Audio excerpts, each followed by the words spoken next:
Start with yourself. If you really wanted to learn, like do a budget yourself first.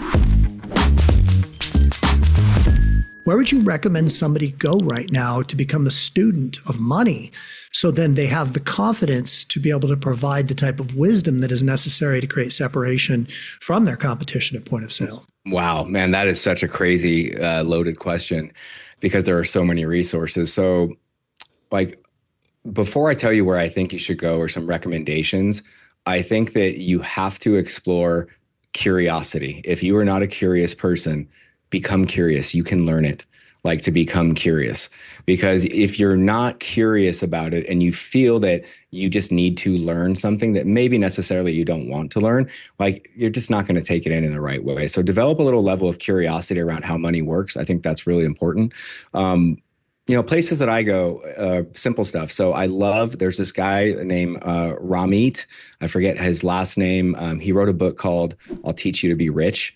And I actually really love this book because he's actually this will be a common theme. I love people sometimes that are contrarian maybe to the industry that I'm in. So he is kind of not anti owning a home, but like really owning a home like the right way if you're going to buy a house, right? And teaches some really simple principles on budgeting, on how you shouldn't sweat like the $3 Starbucks purchases, but you should really analyze like the $30,000 purchases, right? Like on cars and stuff like that. So I think that he does a really good job. I love his book. I've recommended it to so many people. Incredible book. He's got an incredible podcast. He has a Netflix show. But just to understand basic budgeting first is way more important than understanding like markets and like how that stuff works. I'm just talking about basic budgeting.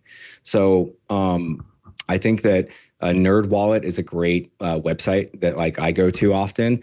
And even just using Perplexity, which is an AI app that I like to use a lot and ask questions about money and investing and best ways of budgeting or how to eliminate debt the fastest way. You can ask it really complex questions from a reasoning standpoint. But I would say just start with yourself. If you really wanted to learn, like do a budget yourself first. Forget going and looking at all these different sites and whatnot. Write down like how much money do you bring in on average on a monthly basis? And if you're commissioned like I am, like just do it over the last 6 months, right? And then look at like how much is your survival number?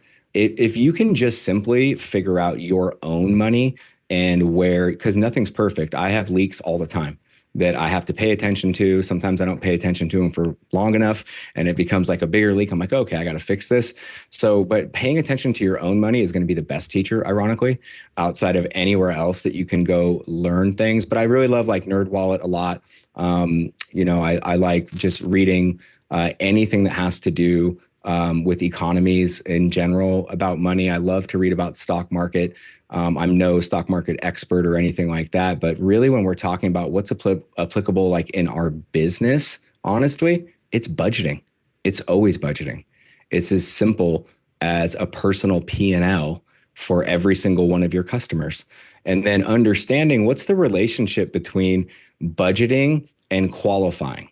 And when we talk about qualifying, this is something I love to do with every single new client, new lead, new prospect, new person, is to understand like, what do you want? Are they looking to objective qualify to like the highest amount they can do?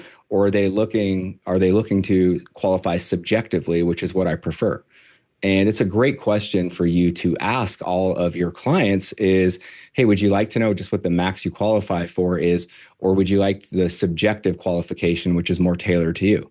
Which one do you think they're always going to say? They're like, the one that's tailored to me.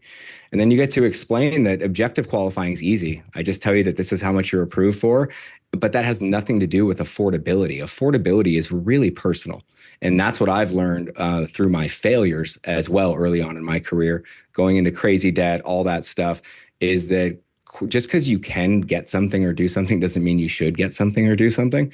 You have to figure out what your lifestyle looks like and what that planning looks like so that you can make really good financial decisions. And when you start making those decisions personally, you can share real experience with other people and help them make great decisions as well.